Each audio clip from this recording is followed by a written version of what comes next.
এছাড়া বলতে পারি নেলসন ম্যান্ডেলার কথা। বর্তমান দক্ষিণ আফ্রিকার আগে দক্ষিণ আফ্রিকার ক্ষমতায় ছিল শ্বেতাঙ্গ বর্ণবাদী সরকার। নেলসন ম্যান্ডেলাকে এই শ্বেতাঙ্গ বর্ণবাদী সরকার আটকে রেখেছিল 25 বছর রোবেন আইল্যান্ডে, আর তাকে বলা হতো 1 নম্বর সন্ত্রাসী।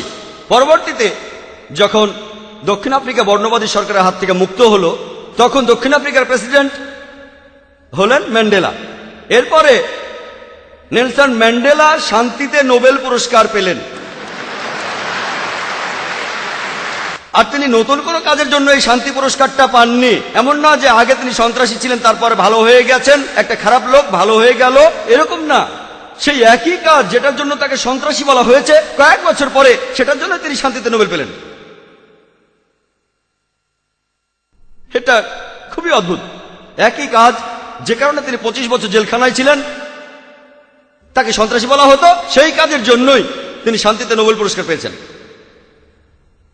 আর ঠিক এইভাবেই মিডিয়া বদলে দেয়, দিনকে রাত বানায়, কালোকে সাদা বানায়, হিরোকে ভিলেন বানায়, আর ভিলেনকে বানায় হিরো।